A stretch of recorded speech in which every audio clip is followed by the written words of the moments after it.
Estamos de volta com o programa Feminina e hoje estamos conversando com o Dr. Luiz Fernando Iglesias. Ele que é cirurgião plástico e está tirando as nossas dúvidas sobre lipoaspiração e lipoescultura. Doutor, nesse bloco eu gostaria que o doutor explicasse um pouquinho a respeito do resultado que a gente alcança com a lipoaspiração. Em quanto tempo eu vou perceber? Ficou do jeito que eu queria? O prazo de recuperação, em definitivo, ele varia de 3 a 6 meses.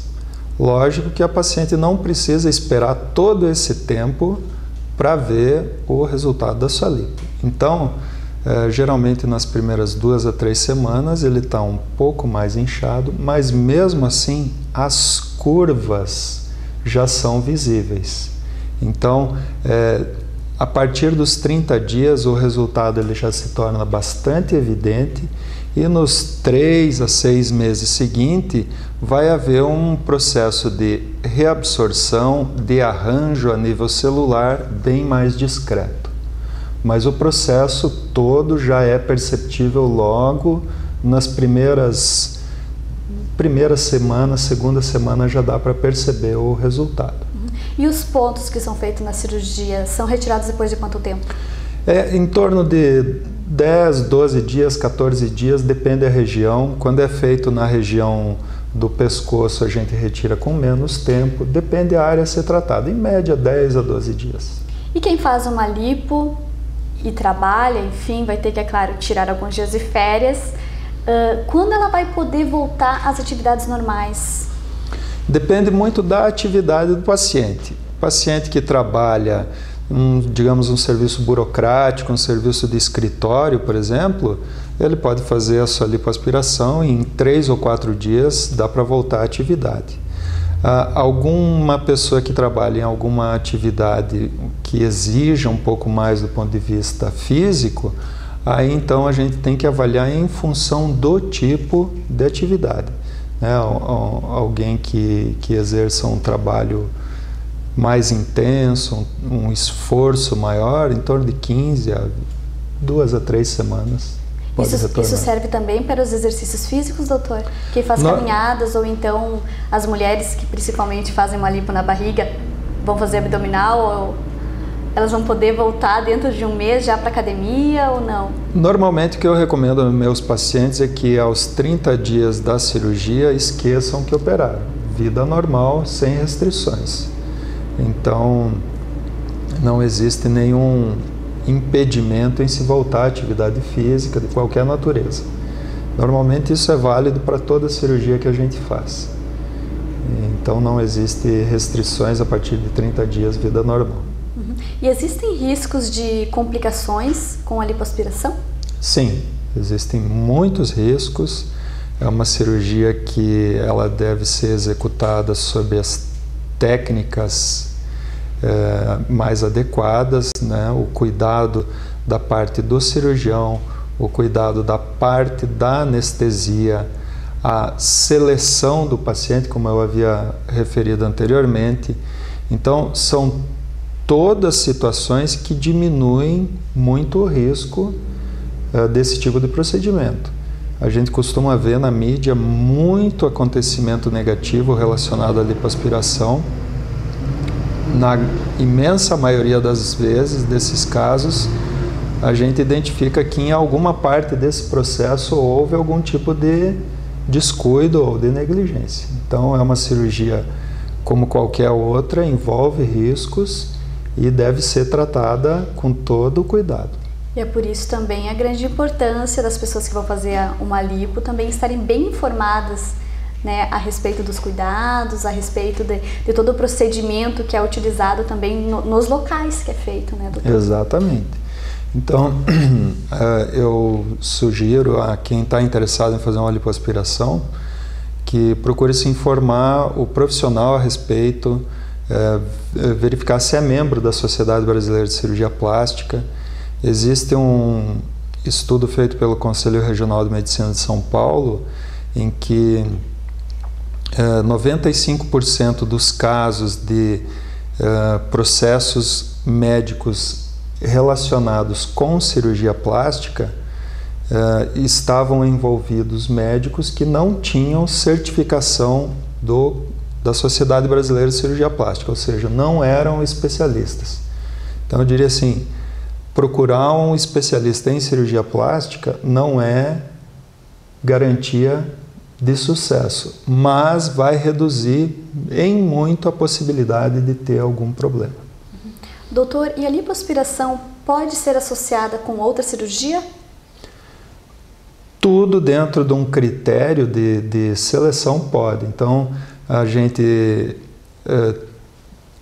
faz habitualmente inclusão de prótese mamária com lipoaspiração, outros tipos de procedimentos no segmento cefálico, né? Ou seja, uma cirurgia de pálpebra, uma cirurgia de nariz com lipoaspiração. Algumas vezes, o que é relativamente comum também, a plástica de abdômen com a lipoaspiração da cintura. Então, com esse procedimento a gente trabalha todo o segmento da cintura da paciente, vem desde as costas com a lipoaspiração, faz a plástica abdominal na parte anterior. Então ela é associável, desde que a gente tome os devidos cuidados, ela pode ser feita com outros procedimentos.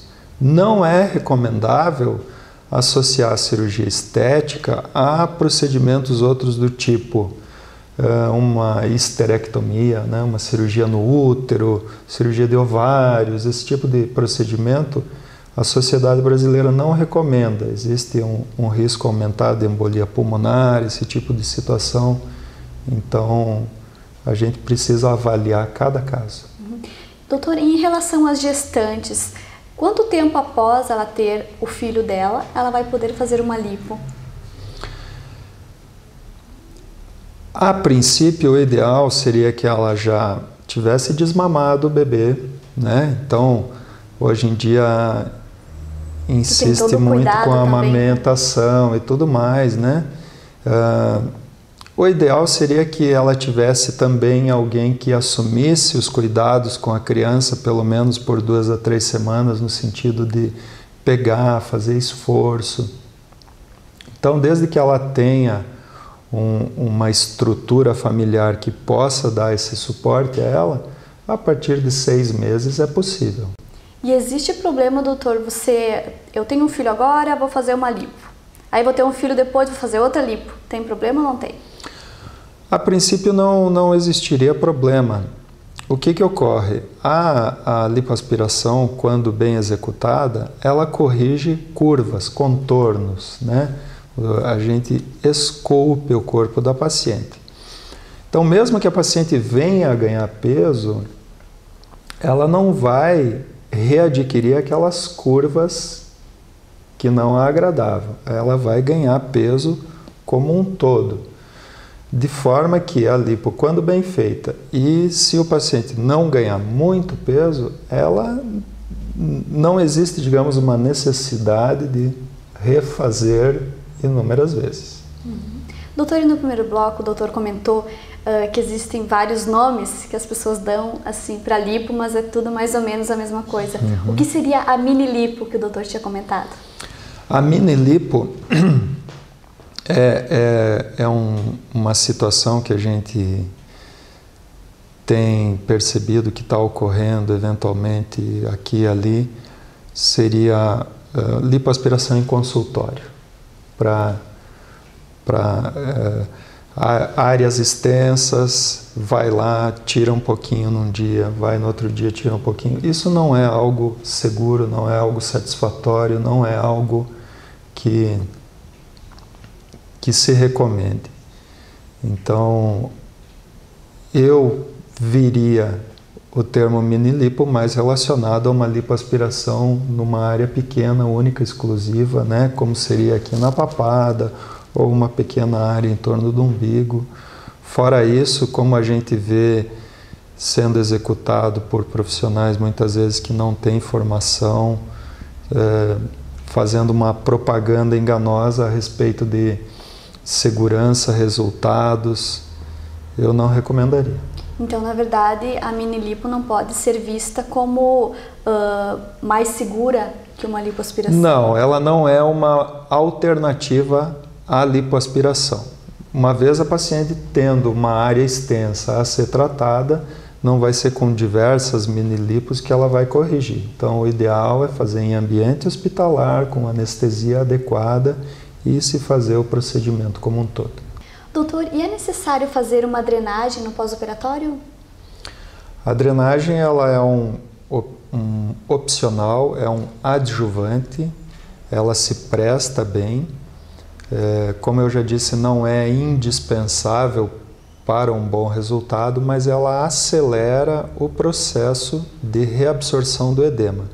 Então, esse inchaço residual que demoraria alguns meses, ele pode ser eliminado com um pouco mais de eficácia com a drenagem linfática. Então, ela é um procedimento válido, desde que o paciente esteja predisposto a fazer, ele é muito válido.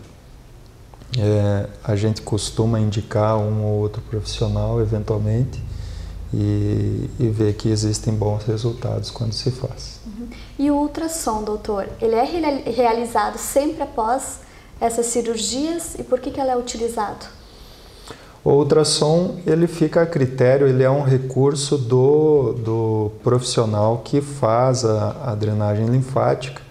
Ele também é um instrumento válido, ele ajuda na reorganização das fibras colágenas, então é interessante quando bem utilizado.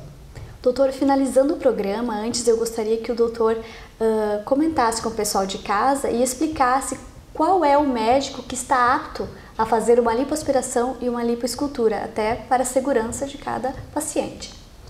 A carreira de um cirurgião plástico, ele torna-se apto a ser considerado cirurgião plástico depois que ele cumpre a faculdade de medicina. Depois disso, nós temos que fazer 2 anos de residência em cirurgia geral e depois disso são 3 anos de residência em cirurgia plástica. Feito isso, são realizadas 3 provas dentro da Sociedade Brasileira de Cirurgia Plástica.